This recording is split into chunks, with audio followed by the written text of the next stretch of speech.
오늘 아침에 우리에게 주신 하나님 말씀은 신약 성경 마태복음 28장 16절부터 20절 말씀입니다. 신약 첫 권 52페이지 마태복음 28장 16절부터 20절 말씀, 제가 하나님 말씀 봉독합니다. 11 제자가 갈릴리에 가서 예수께서 지시하신 산에 이르러 예수를 배웠고 경배하나 아직도 의심하는 사람들이 있더라. 예수께서 나와 말씀하여 이르시되 하늘과 땅의 모든 권세를 내게 주셨으니 그러므로 너희는 가서 모든 민족을 제자로 삼아 아버지와 아들과 성령의 이름으로 세례를 베풀고 내가 너희에게 분부한 모든 것을 가르쳐 지키게 하라. 볼지어다 내가 세상 끝날까지 너희와 항상 함께 있으리라 하시니라. 아멘. 지난주에 저는 구약의 마지막 성경인 말라기 선지자의 말씀을 통해서 설교의 결론을 맺으면서 이렇게 말씀드린 바 있습니다. 말라기 선지자는 말라기서 3장 7절에서 만군의 여호와가 이르노라 너희 조상들의 날로부터 너희가 나의 규례를 떠나 지키지 아니하였도다. 그런즉 내게로 돌아오라. 그리하면 나도 너희에게로 돌아가리라고 말씀하십니다. 그래서 우리는 돌아가야만 합니다. 우리는 여호와께서 기억하시고 기억의 책에 기록하신 그의 소유된 백성이기 때문입니다. 하나님의 백성이라면 돌아가야 합니다. 돌아간다는 것은 돌이킨다는 것입니다.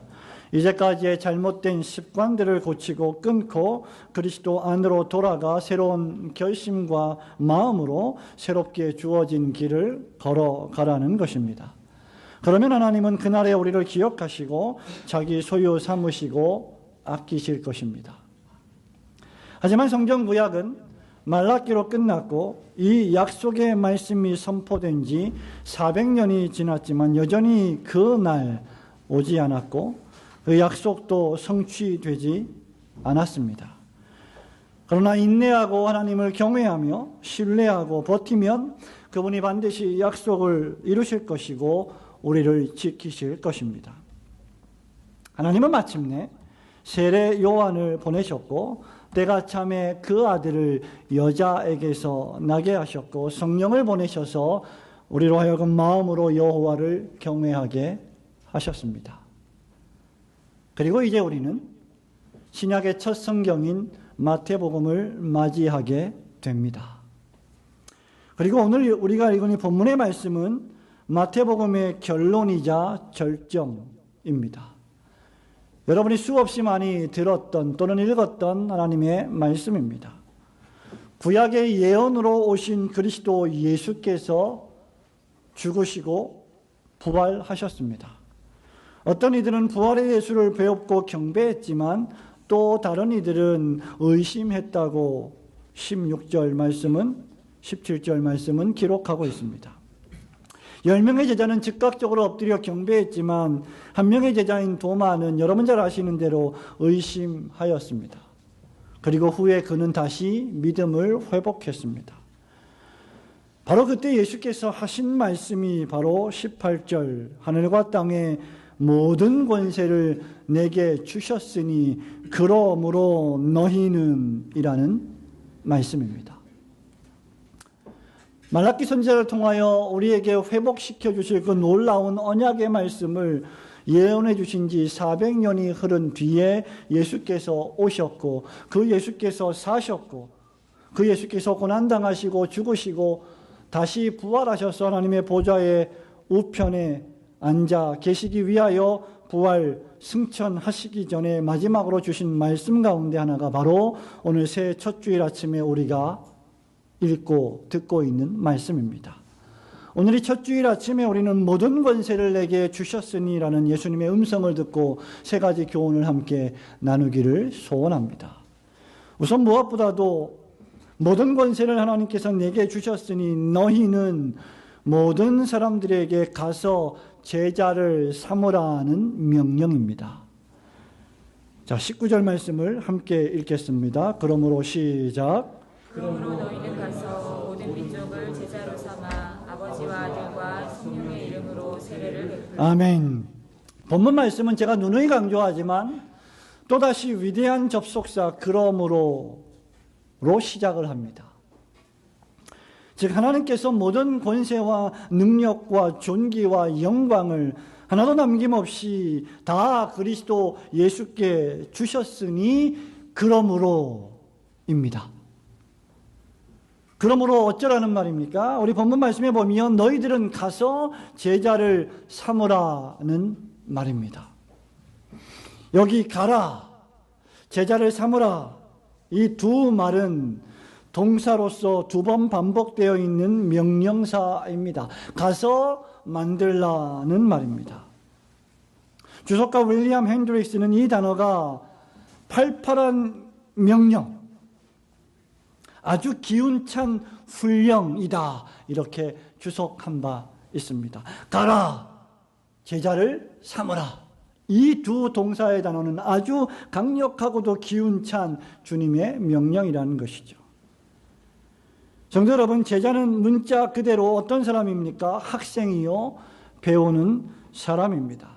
우리 예수님께서 마태복음 11장 29절에서 나는 마음이 온유하고 겸손하니 나의 멍에를 메고 내게 배우라고 말씀하셨고, 13장 52절에서는 씨 뿌리는 비유를 말씀하시면서 제자들을 가리켜서 예배하는, 하나님을 경배하는 사람들을 가리켜서, 신자들을 가리켜서 말씀을 잘 받아 배우는 천국의 제자된 서기관들이라고 지칭한 바 있습니다.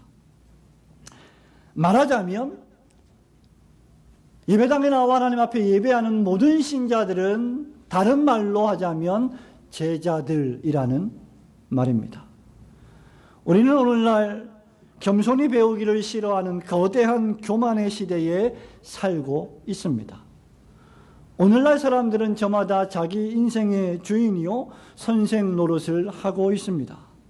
그렇기 때문에 예수님께서 너희들은 가서 모든 사람들을 향하여 제자 되라고 말하라라고 하는 이 명령은 참으로 어떻게 보면 불합리해 보이고 시대정신에 맞지 않는 불가능한 명령처럼 보입니다.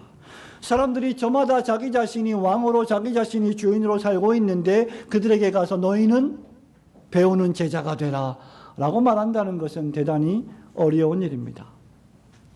야고보 선생님은 야고보서 3장 1절에서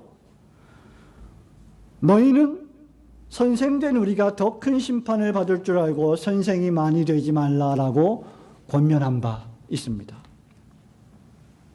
오늘 주님은 우리에게 뭐라고 말씀하십니까? 너희는 가서 모든 사람들로, 모든 민족으로 제자를 삼으라고 명령하십니다. 그렇다면 제자들은 온 세상으로 가서 모든 사람들에게 제자가 되십시오라고 간청하는 사람들이라고 할 수 있습니다. 모든 나라, 모든 지역, 모든 사람들에게 배워야 한다고 말해주는 사람들이 바로 제자들입니다. 성도 여러분, 그들이 무엇을 배워야 합니까? 저와 여러분은 그들에게 무엇을 알려주어야 합니까? 저와 여러분이 만나는 모든 사람들에게 무엇을 말해주어야 합니까? 무엇보다도 배우기를 싫어하는, 완전히 잃어버림받은, 상실된 인간의 죄악된 상태를 가르쳐야 합니다. 우리가 아무리 열심히 공부를 하고 열심히 지혜와 지식을 연마하고 우리가 아무리 교육을 받는다 할지라도 우리가 죄인이라고 하는 나 자신의 상태, 그 잃어버림 받은 비참한 상태에 있는 그 존재의 그 절망스러움이 바로 나 자신이라는 것을 그들에게 알려주어야 합니다. 뿐만 아니라 하나님의 구속의 계획과 그리스도 예수의 구원 사역을 배우라고 말해야 합니다. 구약과 신약 성경 계시에 묘사된 구원의 드라마를 배우라고 간청해야 합니다. 천하 죄인에게, 모든 사람에게 구원받을 만한 이름은 예수 이름 외에 다른 이름을 주신 일이 없다는 사실을 알려주어야 합니다. 그렇다면 도대체 2000년 전에 예수님의 제자들에게 주었던 이 명령이 오늘날 21세기를 살아가는 나에게 어떤 상관이 있을까요? 이 말씀을 나는 어떻게 적용해야 하겠습니까? 두 가지를 생각해 보면 좋겠습니다. 우선 모든 민족으로 제자를 삼을 능력이 우리에게 있지 않다는 것을 분명히 하셔야 합니다. 우리는 이런 말을 들으면 위로는커녕 절망이 되지 않겠습니까? 그러나 전혀 그렇지 않습니다. 우리에게 사람들을 제자 삼을 능력이 없다는 말은 그 모든 능력이 나에게 없지만 예수 그리스도께 있다는 말이고, 주 예수께서 모든 권세를 가지셨기 때문에 우리가 할 일은 다만 그저 내가 믿은 구원의 복음을 말해주고 설명해주고 전달해 주는 것입니다. 모든 족속으로 제자를 삼는 능력은 주 예수 그리스도께만 있습니다. 주 예수 그리스도는 생명의 원천이요 회개와 믿음을 주시는 전능자이십니다. 우리 주 예수 그리스도께서는 사람의 마음을 혁명적으로 변화시켜 주시는 전능하신 하나님이십니다. 여러분이 변화시킬 수 없는 여러분의 가족들, 여러분의 친구들, 여러분의 이웃들을 혁명적으로 완전히 변화시켜 새 사람 만들어 주실 수 있는 분이 바로 우리가 믿는 주 예수 그리스도이십니다.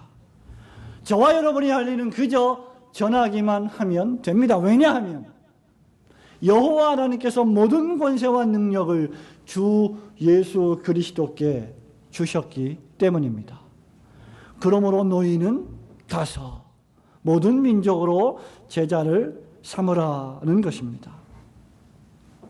내가 온갖 노력을 다해서 내 지혜와 학식과 물질로 제자를 삼는 것이 아니라 나는 전하기만 하면 되고 제자 삼는 권세는 주님께 있으니 이 말씀은 우리에게 절망이 아니라 소망이요 우리에게 큰 위로가 되는 말씀입니다.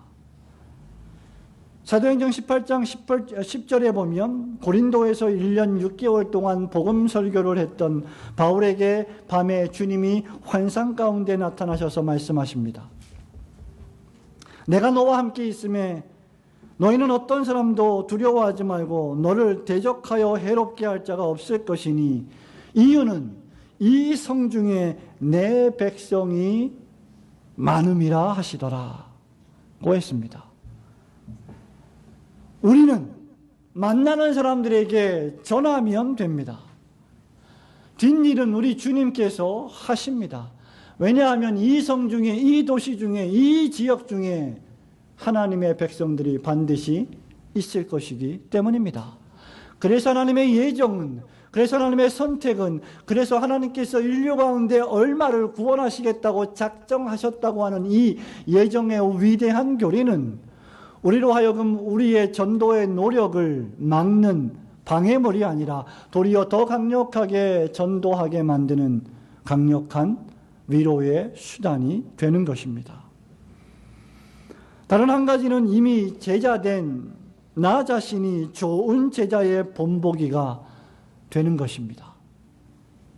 나의 신실한 삶, 나의 예배, 나의 뜨거운 기도, 나의 감격스러운 찬송, 내가 늘 하나님께 올려드리는 감사, 내 마음속에 주체할 수 없이 흘러 넘치고 있는 기쁨, 그래서 그 얼굴에 만면에 미소가 띄워지는 그 아름다운 감정, 예수만 섬기는 나의 즐거움, 예수만 섬기는 우리 가정의 기쁨과 즐거움, 이기적에서 이타적으로 변화된 나의 생각과 말과 행동, 이 모든 것들은 좋은 전도와 선교의 방편입니다. 저와 여러분이 예수 믿는 신자로서 좋은 이웃이 될 때 우리는 모든 민족으로 제자를 삼을 수 있을 것입니다. 저는 가끔 청년들이나 여러 다른 교우들을 직간접적으로 만나 상담하게 되면 대화를 나누다 보면 종종 듣는 가슴 아픈 말들이 있습니다. 그런 말들 가운데 하나는 이것입니다. 바로 교회와 가정에서의 표리부동한 생활 때문에, 바로 그 사람 때문에 교회를 다니기 싫다는 말입니다. 교회당 안에서의 삶의 모습, 신앙의 모습과 가정에서, 사회에서 그들이 처한 위치에서의 삶의 모습이 판이하게 다르기 때문에 그것이 다른 사람들에게 전도의 방편이 되기는커녕 오히려 전도를 방해하는 방편으로 전락되고 있다는 것입니다. 성도 여러분, 거창하게 세계선교, 조국교회의 선교, 조국교회의 개혁을 말하지 말고 내 옆에 있는 동료 그리스도인들, 여러분의 가족들, 가까운 친구들에게 여러분 자신을 부인하고 여러분의 십자가를 지고 예수님을 신실하게 쫓아가는 삶의 모습을 보이십시오. 하늘과 땅의 모든 권세를 가지신 주 예수 그리스도께서 여러분 자신의 신앙의 고백과 그 신앙 고백에 기초한 여러분의 삶을 통하여 여러분 주변의 이웃들을 그리스도의 제자로 삼아 주실 것입니다. 여러분 주변에 있는 가족과 친구들에게 여러분이 믿는 복음의 이야기를 들려주고 그런 삶을 보여줌으로 그들도 여러분과 함께 즐겁게 예수를 따를 수 있게 되기를 주님의 이름으로 축원합니다. 두 번째 교훈은 이것입니다. 모든 권세를 내게 주셨으니 이 말씀 그러므로 너희는 삼위일체 하나님의 이름으로 세례를 베풀라는 명령입니다. 다시 한번 19절 말씀 천천히 읽어보겠습니다. 그러므로 시작. 그러므로 너희는 가서 모든 민족을 제자로 삼아 아버지와 아들과 성령의 이름으로 세례를 베풀고. 아멘. 여기 세례를 베풀라는 말은 실상 너희는 가서 모든 민족을 제자로 삼아 이 제자를 삼는 일에 종속된 일입니다. 제자를 삼는 일이 따로 있고 세례를 주는 일이 따로 있고 말씀을 가르쳐 20절에 지키게 하는 일이 따로 있는 것이 아니라 모든 민족으로 제자를 삼고 세례를 주고 말씀을 가르쳐 지키게 하는 것이 같이 가는 것입니다. 즉 제자를 삼았으면 제자가 되었으면 그는 반드시 세례를 받아야 하고 세례를 받았다면 그는 반드시 입교 교인으로서 주님이 분부하고 명령하신 모든 말씀을 가르칠 뿐만 아니라 지켜야 되는 사람들입니다. 하지만 여기서는 우리가 각각 좀 따로 생각해 보기를 원합니다. 우리 주님은 모든 족속으로 제자를 삼아 아버지와 아들과 성령의 이름으로 세례를 베풀라고 명령하십니다. 사도행전 2장에 보면 교회가 어떤 사람에게 공적으로 세례를 줄 때 그에게 반드시 요구해야 되는 것이 있는데 바로 그것이 회개요 믿음입니다. 회개와 믿음이라고 하는 신앙 고백이 전개되어야 교회는 공식적으로 그들에게 세례를 베풀 수가 있습니다. 유아 세례를 받은 자들 역시 성년이 되어서 그들의 입으로 그들의 영혼으로 신앙 고백을 해야만, 즉 회개와 믿음이 확증되어야만 교회는 입교식을 치를 수 있습니다.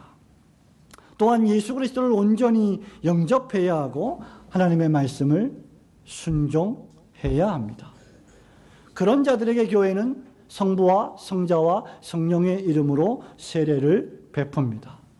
여기 성부와 성자와 성령의 이름으로 세례를 받는다라고 하는 이 말은 한 분이신 삼위일체 하나님과 분리할 수 없는 깊은 영적 관계를 공적으로 맺는다는 것을 뜻합니다.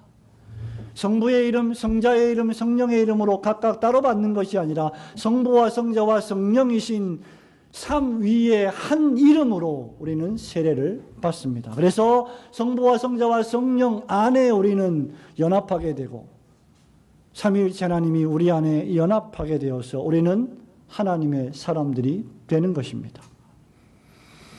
그렇기 때문에 성도 여러분, 그저 외면적인 교회의 물세례는 구원에 있어서 중생에 있어서 절대적인 원인이 되지는 못합니다. 제세례파나 일부 과격한 급진주의자들은 세례를 받을 때, 교회에서 세례를 받을 때 자동적으로 중생한다는 세례 중생론이라고 하는 거짓된 교리를 가르치기도 했습니다. 교회가 베푸는 물세례는 한 사람이 하나님의 사람임을 공적으로 선언하는 예식이고 그 개인에게는 자신이 죄인이며 예수 그리스도 외에는 구원을 얻을 다른 이름이 없다고 고백하는 공적 고백을 의미합니다. 마치 한 남자와 한 여자가 결혼식을 치르면서 하나님과 사람 앞에서 우리는 이제 하나가 되었습니다라고 공식적으로 만천하에 공개하는 것처럼 세례는 바로 그리스도 예수와 하나가 되는 것을 만천하에 공개적으로 선포하는 것입니다. 그렇기 때문에 세례는 반드시 하나님과 사람 앞에서, 즉 하나님과 사람이 보는 데서 공식적으로 베풀어져야 합니다. 예수를 믿는다는 것은 이런 의미에서 개인적인 일이면서도 동시에 공적인 행위입니다. 세례는 내 안에서 개인적으로 영적으로 벌어진 놀라운 구원의 일을 교회에서 하나님과 사람 앞에 공식적으로 선언하는 일이기 때문입니다. 따라서 예수 그리스도의 제자들이라면 그들은 모두 공적으로 자신의 믿음을 고백하는 사람들이며 사람들 앞에서 당당히 자신의 예수 그리스도의 제자임을 밝혀야 합니다. 여기 성부와 성자와 성령의 이름으로 세례를 주라는 명령에는 바로 이런 암시가 깔려 있습니다. 너는 이제 더 이상 로마 제국의 신민이 아니라, 세상에서는 로마 제국의 신민이지만 너희는 이제 세상의 신민에서 하나님의 백성으로, 하나님의 신민으로 바뀌었다는, 그 소속이 바뀌었다는 것을 선언하는 예식이 바로 세례입니다. 나는 세례교인입니다. 나는 올고든 교회의 등록 교인입니다.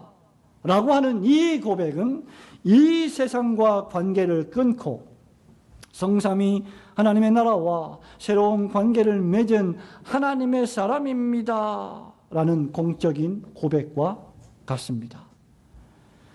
이 말은 내가 어디에 있든지 누구를 만나든지 무엇을 하든지 내 왼쪽 심장에 나는 세례교인입니다. 나는 하나님의 사람입니다. 라고 하는 표식을 달고 다니는 것을 뜻합니다. 만일 여러분이 교회당에서는 제자이면서 여러분의 학교나 여러분의 가정이나 여러분의 직장에선 그리스도인답지 않다면 세례의 진정한 의미와 고백을 희석시키는 것입니다. 제자이면서 세상 사람들 앞에 신자로 드러나기를 부끄러워해서는 안 됩니다. 하나님께서 우리를 부끄러워하지 아니하시고 주 예수 그리스도께서 하나님 앞에서 우리를 부인하지 아니하시는데 저와 여러분이 어찌 주 예수 그리스도를 부끄러워하겠습니까?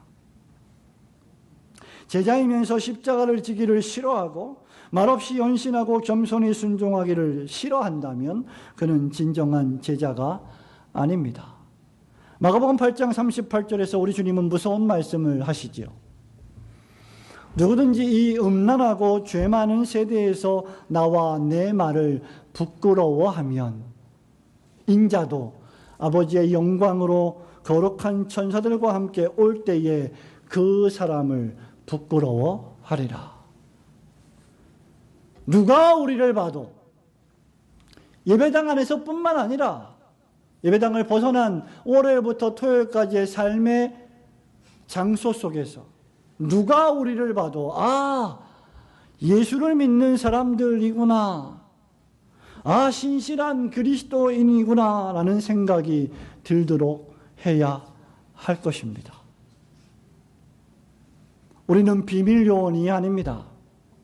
우리는 예수 믿는 것을 저 마음속 깊은 곳에 감추어 두고 사람들이 모르게 다니는 사람들이 아닙니다.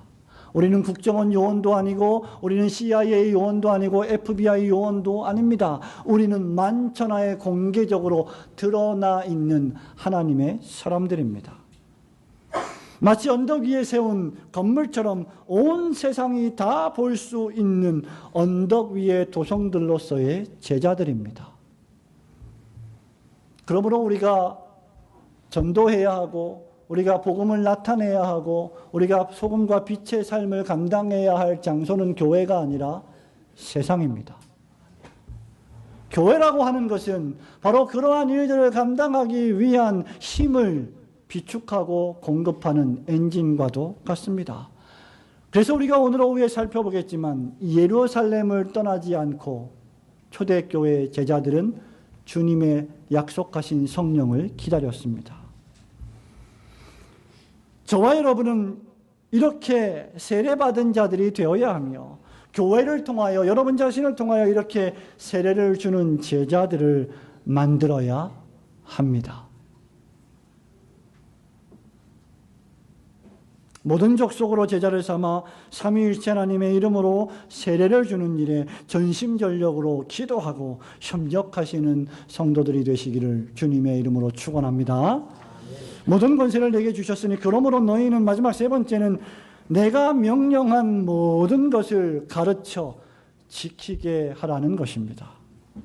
20절 말씀 함께 읽기를 원합니다. 내가 너희에게 시작. 내가 너희에게 분부한 모든 것을 가르쳐 지키게 하라. 볼지어다 내가 세상 끝날까지 너희와 항상 함께 있으리라. 아멘. 우리가 마지막으로 생각해 볼 것은 바로 내가 분부한 모든 것을 가르쳐 지키게 하라는 이 명령의 말씀입니다. 그저 세례를 받는 것만으로는 충분하지 않습니다. 성도 여러분, 여러분의 자녀를 데리고 와서 아기가 출생했을 때 유아세례 교육을 받고 유아세례를 받게 하는 것만으로는 충분하지 않습니다. 아이들이 성년이 되어서 입교식을 거쳐서 등록교인, 입교교인이 되게 하는 것만으로는 충분하지 않습니다. 그래서 입교교인이 되어 세례와 성찬에 참여하는 것만으로도 충분하지 않습니다. 성찬식에서의 떡과 포도주는 우리 영혼을 구원할 수 없습니다. 우리에게 참된 믿음의 근거한 마음에서 우러나오는 참된 순종이 없다면 그런 것들은 그저 종교적인 예전과 예식에 불과하게 될 것입니다. 오늘 아침에 저와 여러분이 드리는 이 예배도 우리 영혼을 구원할 수는 없습니다. 우리가 예수 이름을 고백했다면, 우리가 예수를 믿는다면 그 다음은 그 고백에 합당한, 그 믿음에 합당한 순종을 나타내야 합니다. 이것은 그가 하신 말씀에 대한 실제적인 순종을 가리킵니다. 내가 너희에게 분부한 모든 것들을 가르쳐 지키게 하라. 단순히 믿기만 하라가 아니라 이제 믿고 구원을 얻었다면 너는 하나님의 백성으로서 모든 내가 분부한 명령을 지켜야 한다는 것입니다. 내가 기독교인이라는 것, 내가 성도라는 것, 내가 예수 믿는다는 이름을 가졌다는 것, 내가 매주일 교회를 나온다는 것이 내가 주님께 순종하고 있다는 것은 아닙니다. 그저 이름과 형식만 갖추어도 이런 일들은 다 할 수 있습니다. 외식하는 바리새인들이 이런 일들을 더 잘했음을 우리는 이미 복음서에서 잘 알고 있습니다. 중요한 것은 하나님의 말씀에 진심으로 순종하는 사람들이야말로 참된 그리스도인들입니다. 마음은 없고 중심은 없는데 그저 외면적으로 종교적인 행위만 반복한다면 그것은 진실한 제자가 아니라는 것입니다. 이에 대하여 존 라일 감독은 이렇게 말합니다. 우리의 삶은 어떠합니까? 예수님의 산상수훈의 말씀이 우리의 삶의 규칙과 표준입니까? 우리는 진정 그리스도를 닮아가려고 삶에서 분투하고 있습니까? 우리는 그가 명령하신 것을 하려고 추구하고 있습니까? 우리가 정말 거듭난 하나님의 자녀들이라면 이런 것들이 우리가 반드시 단정적으로 확신적으로 대답해야 할 질문들입니다. 순종이야말로 사실 그대로의 나에 대한 유일한 증거입니다. 순종이 우리 믿음의 웅변적인 증거라는 말입니다. 성도 여러분, 그러나 우리는 이 모든 것들을 절대로 온전히 지켜내지 못합니다. 산상수훈의 말씀을 저와 여러분은 지켜내지 못합니다. 예수께서 말씀하신 제자도를 지켜내지 못합니다. 예수께서 분부한 모든 마태, 마가, 누가, 요한복음의 귀한 교훈들의 말씀들을 우리는 하나도 지켜낼 수가 없습니다. 더욱이 주님이 하신 말씀을 지켜냄으로 구원을 얻는 것도 참된 제자가 될 수 있는 것도 아닙니다. 라일이 한 이 말을 온전히 이해하려면 말라기 시대 이후 400년의 침묵을 깨고 그리스도 예수께서 이 세상에 오신 이유를 알아야 합니다. 마태복음은 신약성경에서 구약성경을 가장 많이 인용한 책이요, 사복음서 가운데서 구약의 율법을 가장 많이 인용한 책입니다. 뿐만 아니라 예수 그리스도께서 구약에서 예언된 그 선지자, 그 제사장, 그 왕으로 오셨다고 마태는 선언합니다. 그리스도는 구약의 성취이십니다. 그리스도는 죄인이 연약하여 할 수 없는 그것을 하십니다. 그리스도는 구약의 예언과 율법을 성취하시고 구약의 목적을 성취하시고 구약의 의도를 완성하십니다. 그래서 그리스도는 율법의 마침이 되신다고 바울은 로마서 10장에서 우리에게 말씀하시는 것입니다. 마태복음 5장 17절 18절은 이렇게 선언합니다. 예수님 하신 말씀이죠. 내가 율법이나 선지자를 폐하러 온 줄로 생각지 말라. 폐하러 온 것이 아니요 완전하게 하려 함이라. 진실로 너희에게 이르노니 천지가 없어지기 전에는 율법의 1.1획이라도 결코 없어지지 아니하고 다 이루리라.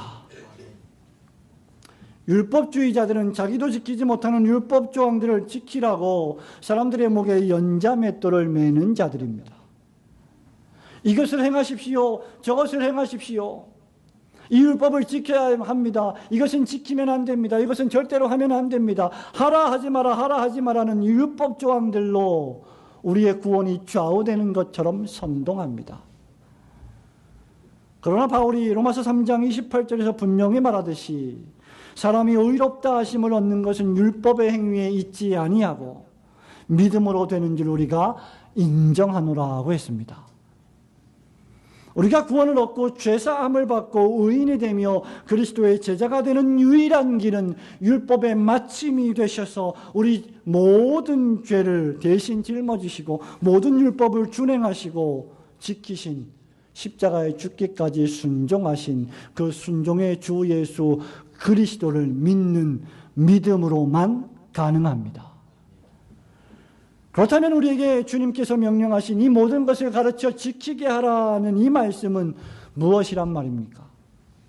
그것은 그리스도께서 재해석하신 율법, 그리스도께서 성취하신 율법, 믿음의 법, 갈라디아서 6장 2절의 말씀대로 표현하자면 그리스도의 율법입니다. 바울은 6장 2절에서 너희가 짐을 서로 지라 그리하여 그리스도의 법을 성취하라고 했습니다.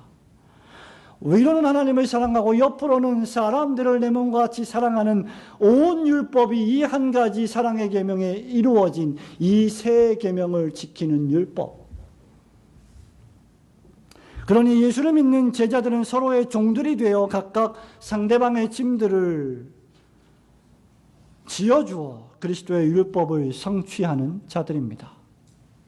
이미 그리스도께서 완전히 성취하신 그 법을 믿음 안에서 기쁨으로 즐거움으로 짊어지는 것입니다. 아무도 우리에게 예배를 집중해서 정신을 차리고 드리라고 강요하지 않습니다. 아무도 저와 여러분에게 쉬지 말고 기도하라고 압력을 가하지 않습니다. 여러분의 삶을 24시간 추적하면서 기도하고 있는지 기도하고 있지 않은지 조사하지 않습니다. 아무도 우리에게 자원하는 마음으로 기쁘게 11조와 헌금을 드리라고 명령하지 않습니다. 아무도 저와 여러분에게 범사에 감사하고 특별한 일이 있으면 더욱 감사하라고 요구하지 않습니다. 그러나 저와 여러분이 진정으로 거듭난 사람이라면, 우리가 진심으로 그리스도의 제자라면, 예수께서 날 구원하시기 위하여 나에게 영원한 생명을 주시기 위하여 십자가에서 대신 죽으셨음을 굳게 믿는 사람들이라면, 누가 강요하지 않아도, 누가 명령하지 않아도 그리스도 예수께서 분부하신 모든 법을 기꺼이 지키려 할 것입니다. 바로 이것이 앞서 라헬 감독이 의미한 바입니다. 그 누구도 우리에게 명령하지 않습니다. 그러나 우리에게 명령하시는 분이 한 분 계십니다. 바로 그렇게 실제적으로 순종의 삶을 살아내셔서 우리의 모범이 되셨던 주 예수 그리스도이십니다. 사랑하는 성도 여러분, 말씀을 맺습니다. 예수께서는, 하나님 아버지께서 자신에게 모든 권세를 주셨다고 하시고 모든 족속으로 제자를 삼고 세례를 주고 분부한 모든 말씀을 가르쳐 지키게 하라고 명령하시고 20절 마지막에서는 내가 세상 끝날까지 너희와 함께하리라고 약속하셨습니다. 18절에서는 선언하시고 19절에서는 명령하시고 20절에서는 약속하십니다. 말하자면 우리 주님은 내가 너희와 세상 끝날까지 항상 함께 있겠다 라고 하는 이 약속을 너희의 마음에 새겨서 너희가 모든 주님의 말씀을 순종하는 일에 원동력으로 삼으라는 것입니다. 우리 주님께서 왜 우리에게 세상 끝날까지 함께 해 주신다고 주장하시는 것입니까? 우리가 모든 사람으로 제자를 삼고 세례를 베풀고 교회에서 주의 말씀을 가르쳐 지키게 하는 이 신자의 삶의 길이 어렵기 때문입니다. 예수 제자의 길이 좁은 길이기 때문입니다. 많은 사람이 넓은 길로 가고 넓은 문으로 들어가지만 소수의 사람들이 좁은 문으로 들어가서 좁은 길로 걸어가기 때문입니다. 교회를 세우는 일에 협력하는 일, 성도들의 영혼을 목양하는 일, 제자를 삼는 일, 세례를 베푸는 일, 주의 말씀으로 책망하고 권면하며 순종케 하는 일은 여간 어려운 일이 아닙니다. 왜냐하면 저와 여러분 자신이 그 말씀에 순종하지 않고 저항하려고 하는 남아있는 연약한 죄성들이 누구에게나 있기 때문입니다. 그래서 우리 주님은 말씀하십니다. 내가 세상 끝날까지 너희와 함께하리라. 사단 마귀가 우는 사자와 같이 두루다니며 삼킬 자를 찾고 있기 때문입니다. 그래서 우리 주님 말씀하십니다. 내가 너희와 항상 함께 하리라. 성도 여러분, 여러분은 혼자가 아니십니다. 그리스도 예수께서 함께 하십니다. 그리스도 예수께서 항상 함께 하십니다. 따라서 날마다 숨쉬는 순간마다 어려운 일을 만날 때 이 약속을 생각하며 주님을 의지해야 합니다. 여러분이 지금 누군가를 전도하고 계십니까? 누군가를 제자 삼으려고 분투하고 계십니까? 어려울 것입니다. 힘들 것입니다. 아직도 완악하고 강팍한 심령 때문에, 아직도 그 알량한 자존심 때문에, 아직도 하나님 앞에 나오기를 부끄러워하는 그 추한 마음 때문에, 용기를 내지 못하는 그러한 마음들 때문에 그 복음 전도와 제자 삼는 일은 저항을 받을 것입니다. 그러나 이 성중에 내 백성이 많다는 말씀을 굳게 믿고, 뿐만 아니라 내가 너희와 항상 함께 있으리라고 하셨던 이 주님의 약속을 굳게 믿는다면 우리는 계속해서 담대하게 복음을 전할 수 있을 것입니다. 다른 사람은 몰라도 우리 주님이 약속하시면 반드시 지키십니다. 이제 주께서 성취하신 이 언약을 굳게 믿으시고 여러분이 만나는 모든 사람들을 제자 삼아 세례를 주고 주님의 말씀을 가르쳐 지키게 하는 일에 여러분의 인생을 기쁘게 들이시기를 주님의 이름으로 축원합니다. 아멘.